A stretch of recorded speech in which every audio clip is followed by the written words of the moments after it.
E depois, o que resta? Muita dor, muito sofrimento. O suicídio é a pior saída, a Pior escolha, né? pior escolha, opção, exatamente, do irmão que quer cessar o sofrimento. É uma atitude muito enganosa, muito mesmo. Preces espírita, o que seria a prece? Nós podemos seguir a definição do Evangelho mesmo, né? Que a prece se caracteriza em três pontos, né? Aquelas preces que nós louvamos a Deus, que nós reconhecemos o seu poder infinito, a sua natureza divina e também reconhecemos a sua misericórdia para conosco. Essa é uma das características da prece de louvar. E temos as preces de pedidos nossos, né? Que, digamos assim, é a maioria, né? A nossa característica é a maioria, porque nós não temos outra forma de nos comunicar com a divina providência. Então, a segunda característica e finalidade seria pedirmos a Deus, né? Por nós, pelos nossos entes queridos, pela humanidade, pedirmos um socorro no desespero, né? Então, é uma característica, digamos assim, mais usada por nós, mais utilizada, porque no momento do desespero, meu Deus, né? E aí Dizem que até o ateu, né? Dizem que até o ateu, no momento do desespero, me socorre, né? Não, realmente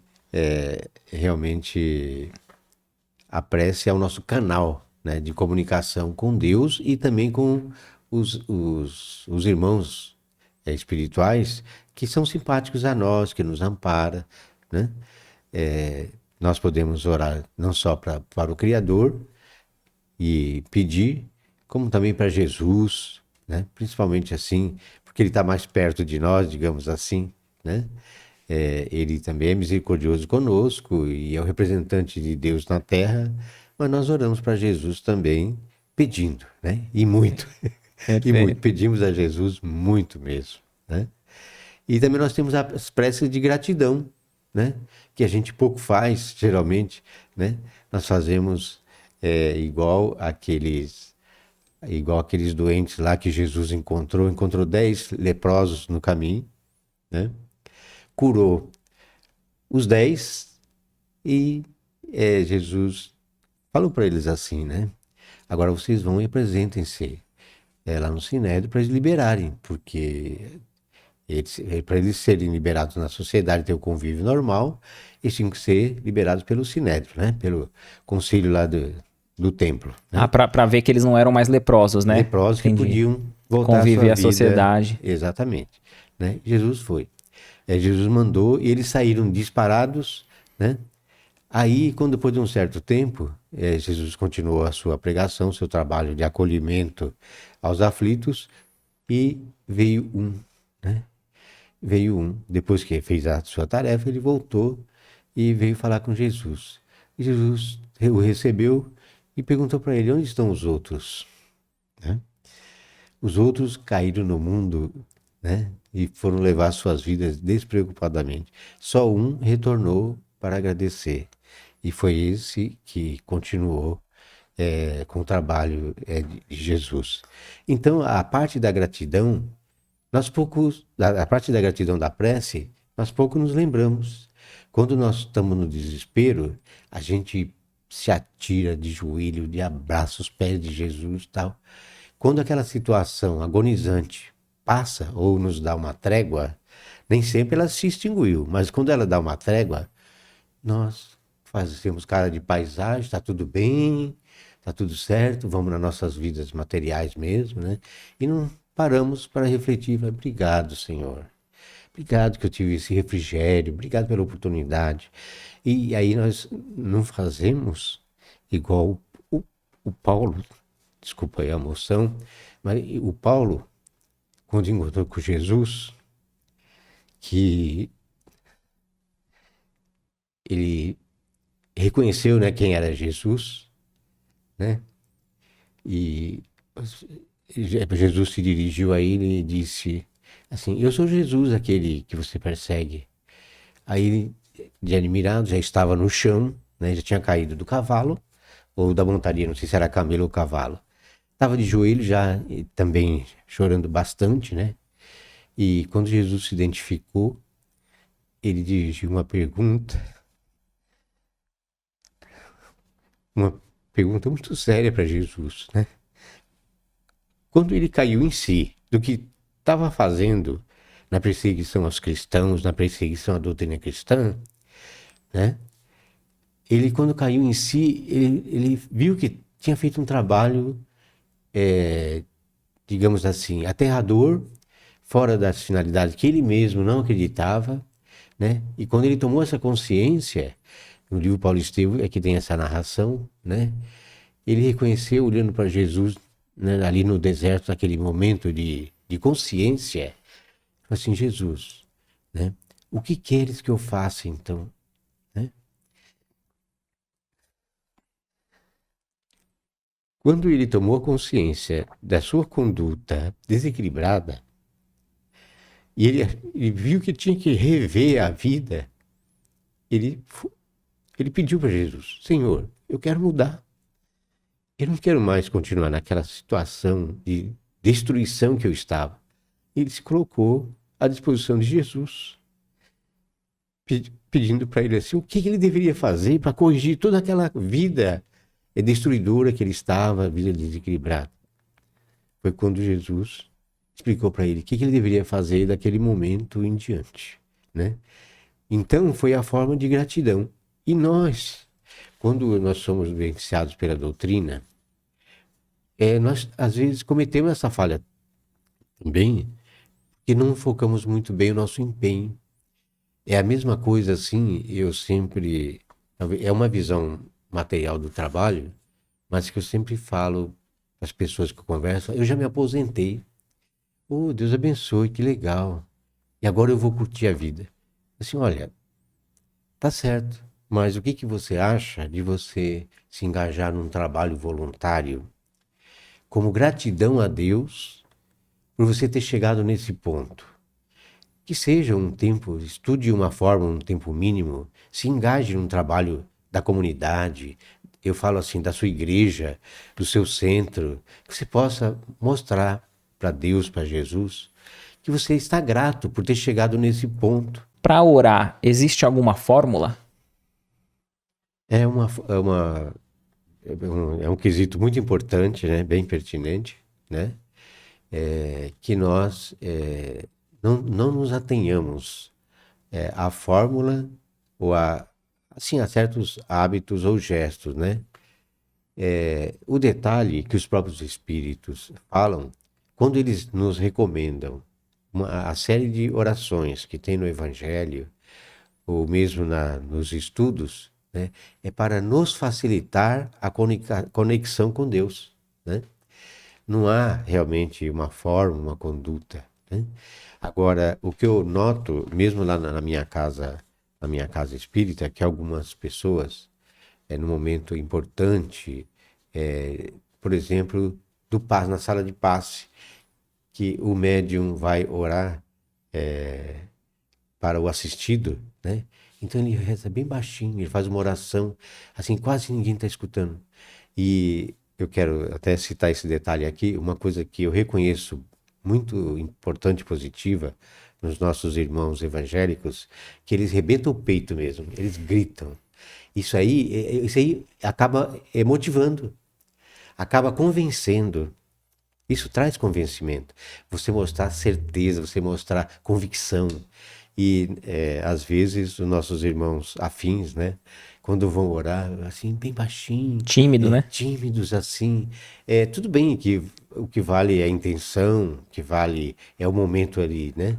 E tem hora que você não precisa nem falar nada para orar, isso é verdade. Depois eu até falo situações. Mas nós vamos participar de uma sala de atendimento, uma sala onde nós estamos aplicando o passe. Pô, vamos falar com energia, com força, porque o assistido, ele fica mais motivado. E também um detalhe que pouca gente lembra é que naquele ambiente onde se está orando, nós temos acompanhamento espiritual de sofredores. E quando nós oramos com certeza, com convicção, eles também sentem a vibração, eles também sentem a energia. Tem os filósofos aí que falam muito em energia, isso é muito, muito importante. Aqueles assistidos da sessão, ou da hora do passe, da sala do passe, eles captam a energia também aquela vibração de amor, aquela vibração de paz, e também acabam se beneficiando com isso aí. Então nós vamos participar de um evento, não temamos, vamos orar mesmo com fé, vamos orar com afinco, para que as nossas palavras e os nossos pensamentos positivos realmente, digamos assim, se irradiem o quanto puder alcançar. O espiritismo, você falou sobre outras religiões, né? O espiritismo reconhece como boa as preces de todos os cultos?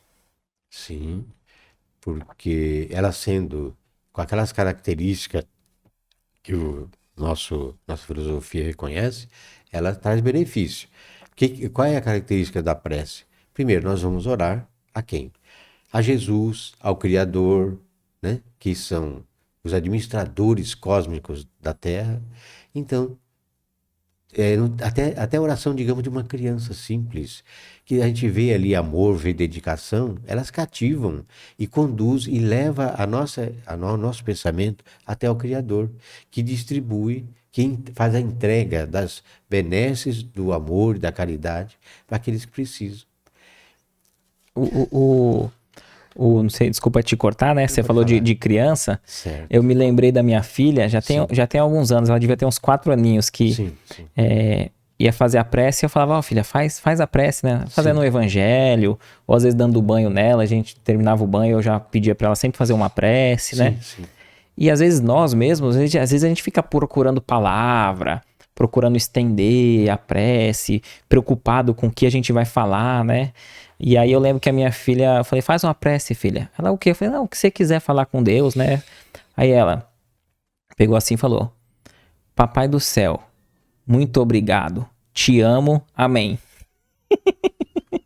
Bem objetivo. Meu objetivo, completa, bonita, né? É isso aí, expressou bem pela idade dela, né?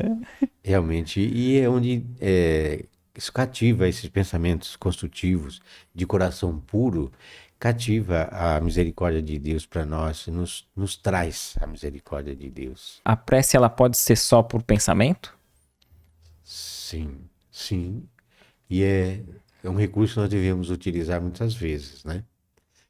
Eu só queria citar, tudo bem que nem sempre as nossas experiências pessoais são muito assim educativas, mas é um recurso que a gente pode estar usando, né? Uma vez eu estava ali em São Vicente, ali na Frei Gaspar, e presenciei uma briga de trânsito. Assim, estava na fase ainda do bate-boca, daquela cobrança, assim, né? Eu fiquei assim, no canto assim, da rua, um pouco distante, para não me envolver lá no meio dos dois que estavam discutindo, e realmente comecei a fazer vibrações, não em voz alta, foi por pensamento, né? Pedindo a Deus, pedindo a Jesus que interviesse ali naquela situação, né? E você sabe que de repente o clima foi se amainando, e cada um foi para o lado e acabou. Então os espíritos bons sempre procuram acolher os nossos pensamentos e reproduzir em forma de benefícios no nosso meio. E não foi só essa vez, não. Já aconteceu também outras vezes, né? Que é lógico que nós devemos fazer uma força mental, porque naquele momento a situação não é muito acolhedora, não é esse silêncio gostoso que está aqui, né? Aquele momento é agitado, tem buzinas, tem pessoas falando alto, gritando, mas nós podemos, de canto mesmo, sem nos arriscar, assim, né? E fazer uma vibração. Porque naquele momento pode haver espíritos inferiores atiçando. Então nós pedimos que eles sejam anulados, pedimos que eles sejam isolados, né? E para que os irmãos envolvidos no conflito possam ter um momento de lucidez. Quando eles atingirem esse momento de lucidez, a situação para. Isso pode ser na rua, Pode ser, digamos, no andar de cima, no andar de baixo, do prédio, né? Assim, né? E é lógico, né? A força do pensamento vai ser ampliada pelos protetores. Não quer dizer que a gente vai se enfiar no conflito. Não quer dizer isso aí. Vamos pedir que Deus possa intervir, porque a gente, né, numa dessas, sem entender direito qual foram as causas e também sem julgar, pedir que Deus possa ajudar a intervir naquele momento. Com relação à prece decorada ou aquela prece espontânea, como compará-las, né? Porque você disse mesmo do Pai Nosso, que é uma prece que é ali um padrão, assim, por ser completa. Mas muitas vezes a gente já decorou tanto que a gente repete, mas nem tá refletindo, né, em cada frase, no alcance de cada palavra, né? Certo. E a gente vê isso aí muitas vezes em casas espíritas, assim, onde o Pai Nosso tão sublime é feito assim numa forma superficial, né? A gente percebe claramente que a pessoa não está sentindo o efeito de cada frase, né? Isso aí descaracteriza um pouco. Mas sabe o que acontece? É que nós agimos conforme as nossas conquistas espirituais, né? Aqueles que não conseguem fazer uma expressão maior assim, tudo bem que faça da sua forma que é acessível, assim. Deus perdoa, digamos assim. Deus compreende. Mas os efeitos poderiam ser melhores, digamos assim. Nós pudéssemos colocar em cada frase bastante sentimentos, bastante vibração, né? Até conseguir curas, né? Você falando sobre essas preces na casa espírita, Sim. ou em qualquer tempo, essas preces em grupo. A prece em grupo, ela tem mais força, mais poder do que uma prece individual ou não? Digamos que chega a ser uma lei física, né? As forças positivas se unem, gerando um efeito maior. Então, nós vamos, digamos assim, tem um paciente, precisa estar ali em tratamento, etc. O efeito da prece, é lógico, vai ter efeito quando alguém ora por ele e quando reúne o grupo de médios em torno dele e aplica o passe. E vai ter um efeito bem melhor, né? Na nossa casa espírita, nós temos os passes coletivos, nós temos os passes na sala, assim, quando sentam várias pessoas naquela fileira de cadeiras assim, e nós temos aqueles casos em que a pessoa, o assistido vem sozinho, recebe o passe, só ele e o grupo de médiuns concentram em torno dele e faz a oração. É lógico que aí o efeito vai ser multiplicado, né? Perfeito, excelente. E o espírita tem por hábito, sempre antes de qualquer tarefa, fazer uma prece, né? Antes de iniciar uma tarefa. Por que isso? Seria bom, sim, digamos que não é um hábito, digamos, maquinal.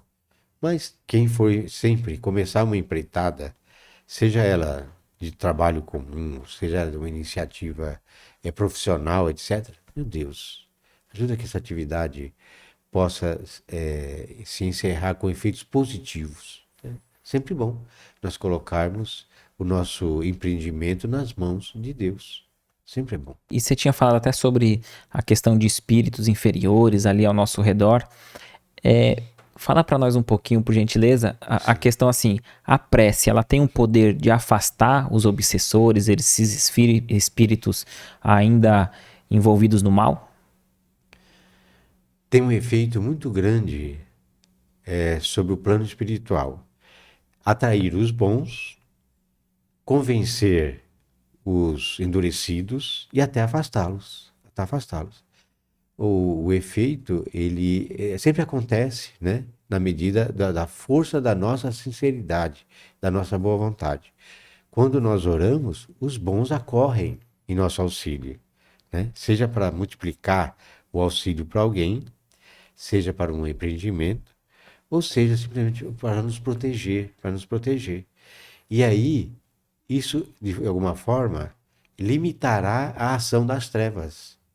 Mesmo porque a nossa prece, a nossa oração, sendo sincera e sendo com amor, não só causará, digamos, um afastamento comum, mas os convencerá a mudar de conduta.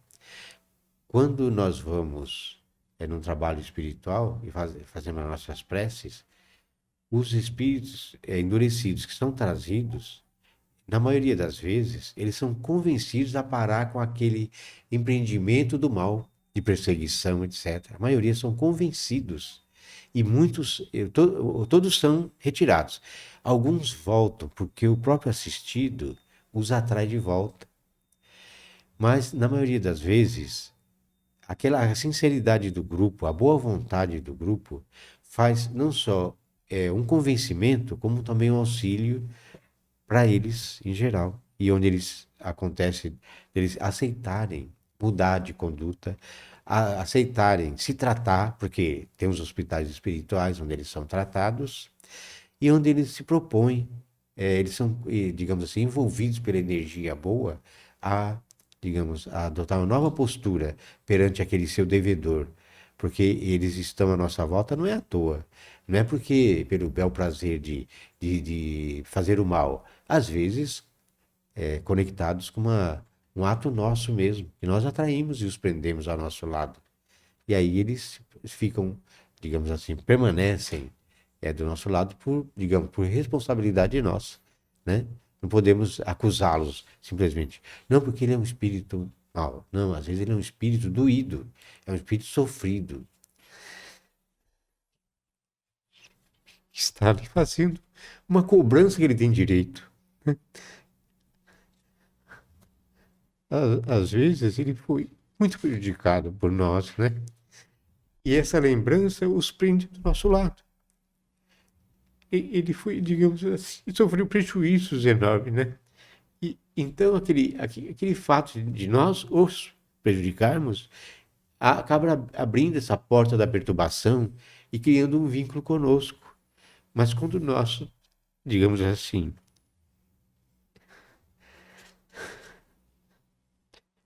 quando nós nos arrependemos, quando nós pedimos perdão, assim, da nossa falta com eles, pedimos que Deus também possa perdoá-los, assim, nós vamos rompendo essa vinculação.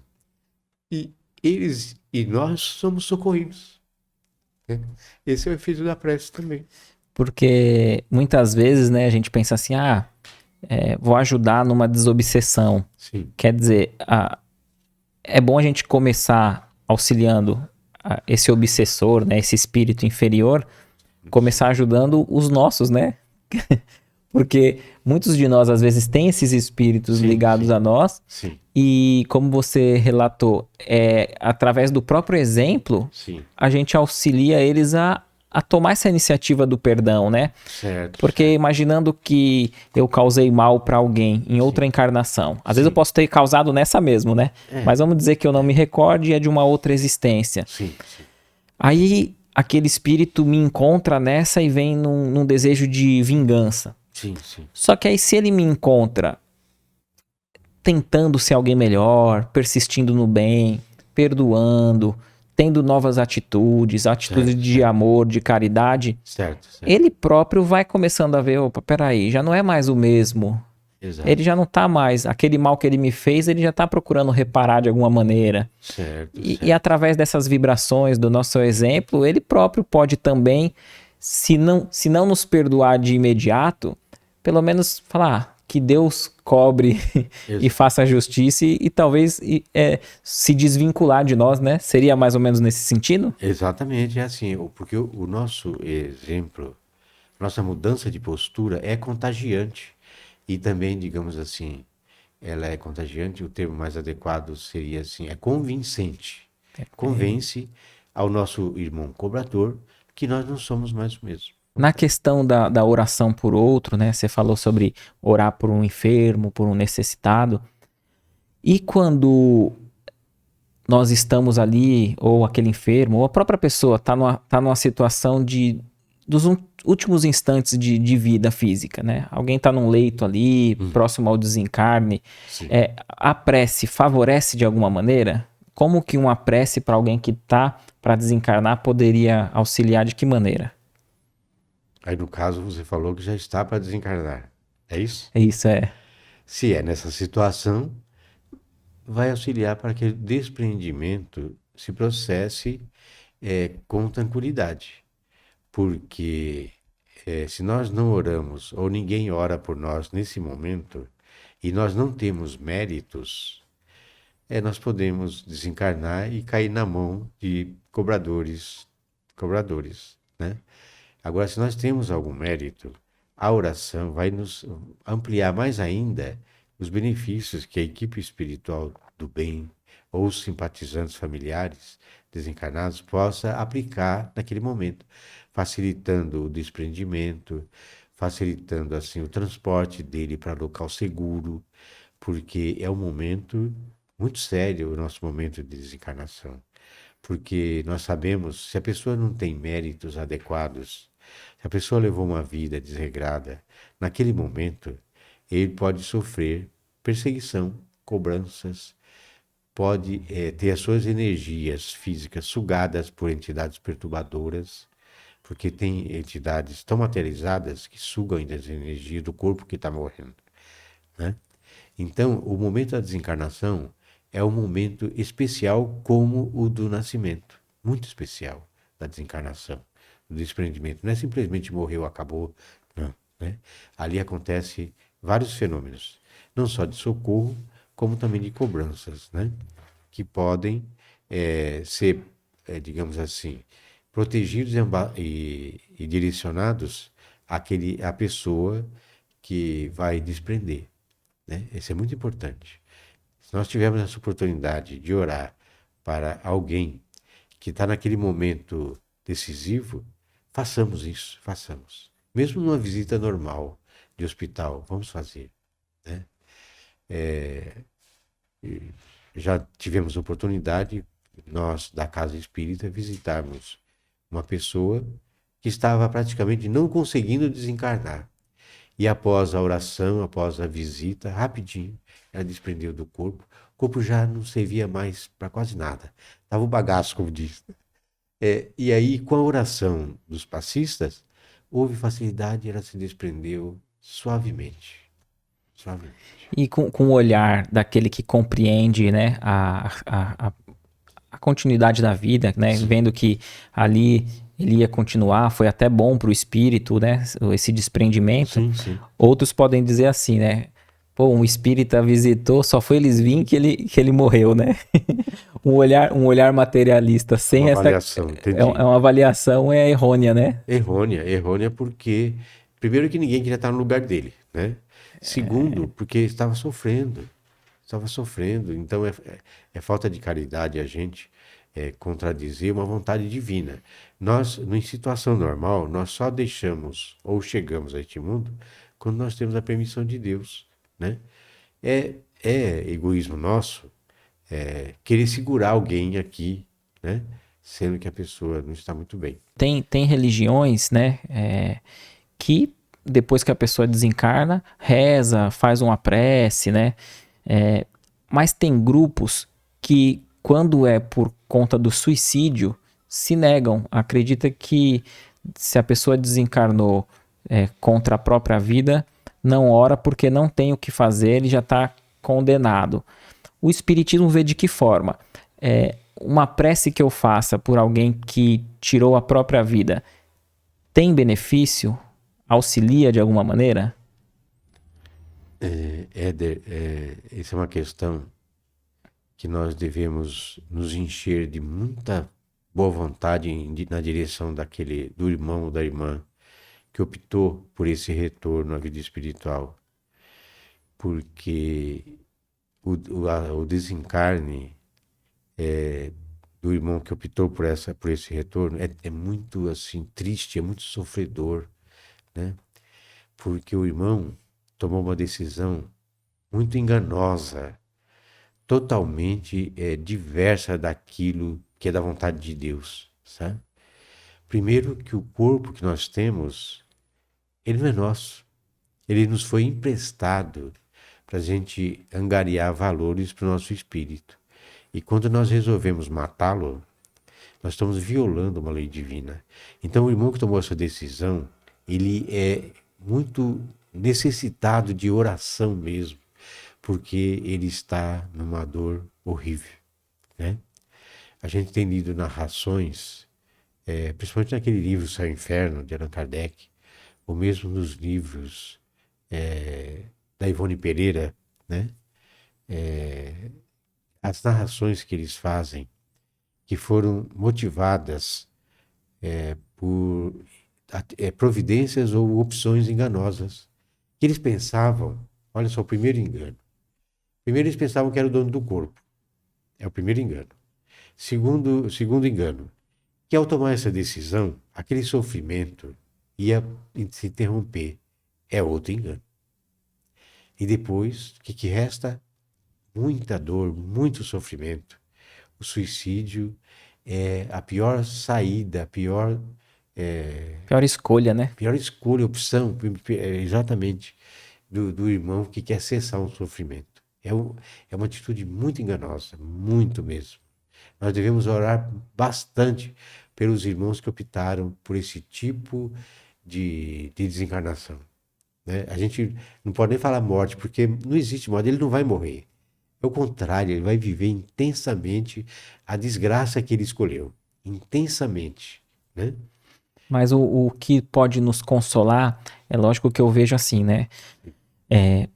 Para que a gente compreenda que é uma decisão errônea, que há consequências, né? E aí é a dor e o sofrimento. Mas por outro lado, eu imagino aquele que teve um familiar, teve alguém próximo que desencarnou pelo suicídio, que ele também possa compreender que essa pena, esse sofrimento não é eterno, né? Isso é o que nos consola, né? Ele não vai sofrer eternamente. Há o que expurgar ali, mas Deus não abandona nenhum de seus filhos, né? Não. E tem até filosofias que não oram, não aceitam, né? Por quem escolheu esse tipo de desencarnação. Mas é outro engano também, né? Porque Deus é muito misericordioso e Ele entende as nossas limitações, né? E nós devemos realmente orar por um parente que escolheu essa saída, por um amigo que chegou ao nosso conhecimento. Fulano, meu amigo, desencarnou por esse meio. Devemos orar muito por eles, porque o engano foi muito grande e o bem, por enquanto, por muitos anos, ele não saberá o que é bem-estar, o que é paz de consciência. Então, se nós temos conhecimento de alguém que suicidou-se, primeira coisa, vamos colocar o nome dele assim no centro espírita, na oração, nas reuniões familiares, vamos orar por ele, porque muitos anos ele passará sofrendo e pensando, ele pensa que assim, queria morrer, ele pensava isso aí, né? Não, eu vou me matar, porque isso tudo isso vai parar, vai ampliar o sofrimento, é o contrário, né? Vai ampliar muito mais. Se era por causa de situações financeiras, se era por causa de uma paixão, se era por causa de uma enfermidade, às uma vezes. enfermidade que ele pensa que ia parar assim, é um engano multiplicado, porque ela vai mudar e vai trazer para ele consequências mais drásticas ainda. Não vai ter alívio. Se era enfermidade, ele pensava que se matando ele teria algum alívio. Leso engano. No próprio livro que você relatou aí da Ivone Pereira, né? Memórias de um Suicídio, né? Memórias de um Suicida. Sim. O autor ali principal, ele já descreve ali, né? Traz a mensagem, ele já se reequilibrou. Mas ele revela que ele optou pelo suicídio porque ao final da sua existência ali, ele já mais avançado em idade, ele ficou cego. E aí ele não quis continuar a existência sem enxergar, para ele foi uma prova muito dura. E aí ele optou, né, pelo projétil no crânio ali, e uma triste escolha, né? Então fica de recomendação. É lógico que não é o tema central hoje, né? Então a gente nem pretende esgotar o assunto, mas fica com uma indicação de livro, né? Para que a gente compreenda tudo aquilo que esse tema envolve, né? Certo, desde do que a pessoa acolhe, para aquele que está pensando não cometer, Certo, mas certo. também de ver que Deus acolhe, ampara, que depois aquele... Porque muitas vezes a gente fica preocupado com aquele que desencarnou dessa maneira, Sim, mas sim. que ele vai ter novas oportunidades, vai se reabilitar, né? Então Vai. fica a recomendação da leitura, né? Isso. Memórias de um Suicida. Isso. O que dizer para aquele que fala assim: se Deus sabe de tudo, por que eu preciso orar se ele já sabe da minha necessidade? Por causa da nossa iniciativa das coisas. Quando nós saímos do estágio animal, nós fomos criados, passamos pelo reino mineral, né? Aí depois, com a evolução, passamos para o reino vegetal, né? Depois passamos pelo reino animal, que é o nosso estágio, né? Já é o terceiro estágio melhorzinho, né? Mas do estágio animal, nós passamos por o hominal, que tem a responsabilidade, né? Como nós temos a responsabilidade, quando nós adquirimos o livre-arbítrio, junto com o livre-arbítrio vem a responsabilidade. Então devemos realmente, no momento crucial assim de desespero, chamar por Deus, pegar na mão de Jesus assim e ter essa iniciativa, porque significa que nós estamos tendo uma nova consciência. Quando nós reconhecemos o nosso erro, nós estamos conscientes de que fizemos algo que não devia, mas que esse não era o certo e que eu quero melhorar. E também um detalhe, né? O que algumas filosofias não se atentam, que pensar que só o arrependimento é o fundamental. Que Deus só nos quer arrependido. Deus nos quer. Olha que interessante, que era a próxima pergunta que eu tinha anotado. Sim. Era assim, ó. Se eu orar arrependido de um mal que eu cometi, Sim. Deus me perdoa? Exatamente. Então vamos continuar o seu raciocínio. Realmente, não, digamos assim, Deus perdoa sim, paulatinamente, conforme você mostrar que tem interesse. Como? Nós oramos, pedimos perdão pelos nossos erros, mas não vamos ficar nesse estágio apenas. Em lugar do erro, nós vamos colocar um benefício, alguma coisa positiva. Vamos mostrar que nós queremos avançar mais para frente um pouco. Porque só o fato de arrepender pode ser um momento de fraqueza. Ah, eu estou me sentindo frágil, eu errei. Só ficar nisso aí não adianta. Então, vem para a terceira fase, a reparação. O espírito só é totalmente perdoado, o ser humano só é totalmente perdoado quando ele repara o que ele fez, né? E ele fez, é lógico, vai continuar fazendo mais coisas positivas. Então, o estágio é o seguinte: tomar consciência, pedir perdão, quer dizer, pedir perdão, arrepender, né? Reparar o mal feito e depois continuar produzindo coisas boas. Senão ele vai ficar devendo. Fica uma conta ainda para o rescaldo, assim, para poder só sanar. Ó, vamos dizer que eu tenha feito mal pra alguém Sim, e passou os anos, eu tô fazendo essa reforma íntima, tô buscando ser melhor e aí Sim. aquilo tá lá na minha consciência. Putz, eu fiz mal pra fulano. Eu reconheço que eu errei. sim. Só que aquela pessoa não tá mais próximo do meu cotidiano ou até mesmo desencarnou. Sim. Como reparar? Eu posso reparar com outro ou tem que ser só com aquele que eu causei o mal? Geralmente vai ser com aquele mesmo, né? Em geral. Mas a pessoa pode se fortalecer porque por causa do ciclo das reencarnações. Um dia ela vai voltar para o nosso ciclo. E aí nós temos essa oportunidade da verdadeira reparação, né? A tomada de consciência, ela é necessária, sim, é fundamental também, né? Mas a reparação só se completa quando nós temos a oportunidade de, no lugar do erro, do prejuízo que nós temos para alguém, nós produzimos coisas boas para essa pessoa também. Aí nós estaremos totalmente perdoados, né? As pessoas, às vezes, na sua inocência, eu considero isso uma inocência. A pessoa pensar que só o arrependimento é que Deus quer. Pô, puxa vida, Deus, ele é misericordioso, mas ele é a sabedoria infinita do universo. E seria muito assim infantilidade pensar, o meu filho, ele reconheceu que ele errou. Não, filho, você vai reparar o que você fez. Porque muitas vezes, né, você falando que às vezes a pessoa fala assim, eu me arrependi, mas foi num momento de fraqueza. Porque é curioso que muitas vezes a pessoa diz que se arrependeu, Sim, mas não foi porque ela se arrependeu de fazer algo que lesou o outro. sim, Ela se arrependeu por quando a conta daquele ato que ela fez chega até ele, né? sim. Então sim. vamos supor, tem muita gente que faz um mal pro outro, mas não se arrepende pensando no Sim, outro, sim, como sim. o outro se deu mal, como o outro se feriu. Mas só quando a conta vem. Quando a conta vem. Então vamos supor que alguém cometeu um crime. É. E aí passou anos, depois ela foi pego. Sim. Aí vai ter que pagar na justiça terrena ali, o crime, numa cadeia, enfim. Aí a pessoa, pô, eu tô arrependido. Quer dizer, ela tá arrependida por causa do efeito que veio de volta. Porque ela tá arrependida por ela.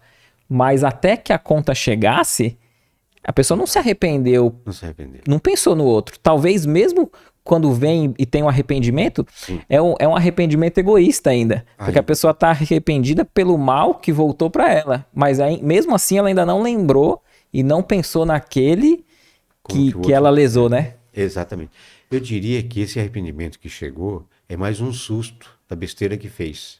Não é a conta total ainda. Não tá. A pessoa, naquele momento, quando ela tomou consciência, errei, que feio. A pessoa está assustada. Por que eu fiz isso? Isso aí não é ainda, não é o suficiente, digamos assim. Só quando ela reparar, quando ela produzir algo, não só após não só na reparação, como também em lugar desse erro, desse prejuízo, produzir alguma coisa boa para a pessoa, aí ela vai estar perdoada. Em menos de um mês, 2 pessoas próximas de nós tiraram suas vidas. Pessoas de ótimo coração, com família em formação, vida estável. Será que foi falta desse contato íntimo com Deus através das preces que levou ao tal ato? Nesse caso, assim, a pessoa desprezou esse recurso da oração. Não foi, digamos assim, falta de opção, né? Se a pessoa tivesse parado um pouco e orado, ela não teria optado por isso. Que fosse só um pedido assim de 3 palavras: meu Deus, me ajude, já seria socorrido, né? Digamos que a pessoa abriu mão, ela, baseado no seu, não deixa de ser um pouco assim uma fraqueza da pessoa achar que ela foi abandonada. Não foi, porque se ela desse uma palavrinha, um grito de socorro, ela receberia um auxílio, Perfeito. né? E se você me permite completar, Sim, né? sim. Que você disse que eram pessoas boas, de bom Boas. coração. Tenha certeza que Deus leva isso em conta. Aquela pessoa de bom coração, às vezes foi um ímpeto, um momento, né? Ela não planejou, não ficou vários dias pensando nisso, foi um ato de desespero. Certamente Deus leva em conta e nenhum deles foi desamparado. Eu posso orar cantando louvores? Pode. A forma não tem muito, digamos assim, importância, mas o ideal é que a pessoa consiga, nesse canto, botar toda a sua expressão de sentimentos. Isso aí pode ser feito, sim. Perfeito, excelente. A Alicia, ela diz assim, ó. É comum espíritos se vincularem aos encarnados, influenciando-os para o suicídio? Então você já até respondeu na anterior, né? Mas se você quiser comentar, é comum espíritos se vincularem aos encarnados e influenciá-los ao suicídio? Sim, sim, muito, assim, essa possibilidade é grande. Na vida de rotina nós podemos sofrer essa influência.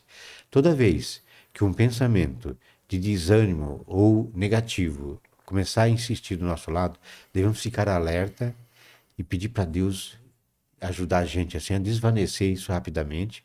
A gente retoma a nossa vida de rotina e vamos para frente, procurar sempre substituir por pensamentos construtivos, porque isso é possível. Ó, eu posso até relatar um fato pessoal, né? Sim, Para nossa instrução, sim, que eu sempre fui uma pessoa assim otimista para frente, né? Nunca pensei em nada negativo nesse aspecto de abandono. sim, Mas teve um momento que eu tava passando por uma prova, uma das mais fortes e difíceis da minha vida, sim. que veio uma ideia na minha cabeça falando assim: larga tudo, tá tudo na tua mão, abandona, acaba logo com isso. E eu fiz uma prece, uma oração, Arlindo, e eu percebi ali que aquele pensamento não era meu. Olha, Não era uma ideia. Parece que é uma ideia nossa, né? sim, sim. Por isso que é interessante estudar a doutrina e se conhecer, Se conhecer. porque quando a gente vai se conhecendo, a gente consegue identificar um pensamento ali intruso, que é uma sugestão do espírito, ou se é nosso, né? Sim, sim. E de pronto eu fiz uma prece, uma oração e nunca mais eu tive isso, graças a Deus, nunca mais pensei, não faz parte da minha personalidade, assim, um desânimo, né? Lógico, o desânimo comum todos nós temos, né? Frente aos momentos, desafios. né? Temos. Mas esse de uma ideia de abandono e me marcou bastante, porque eu falei assim, na hora eu percebi, não é meu, eu fiz uma prece né? Mas às vezes muitos de nós anda no cotidiano de forma invigilante, Certo.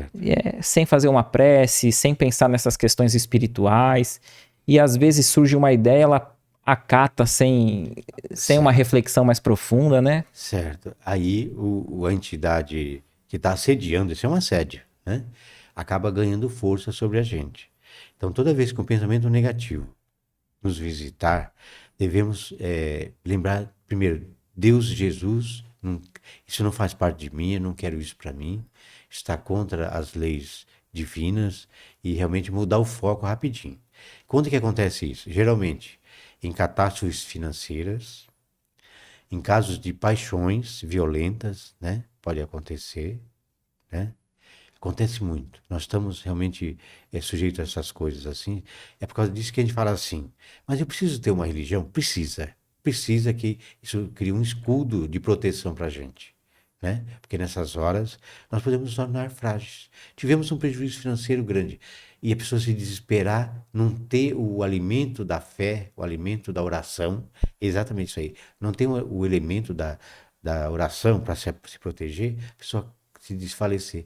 E quando nós caímos em desvantagem, assim, nos tornamos frágeis, as trevas tomam conta e a pessoa cai mesmo. Já estava fraquejando com assédio espiritual, a pessoa vai no chão. Vai no chão. E essas duas situações são corriqueiras para gerar suicídio, tanto em adultos como em jovens. Muitos jovens sofrem esse assédio e optam pelo suicídio por causa disso. A falta de experiência, a falta do hábito da fé, da oração, ficam vulneráveis nesses pontos. Então, nós devemos sempre passar para a nossa família essa opção de orar, agradecer, nos momentos difíceis, pedir a Deus proteção, bênçãos, para poder se defender.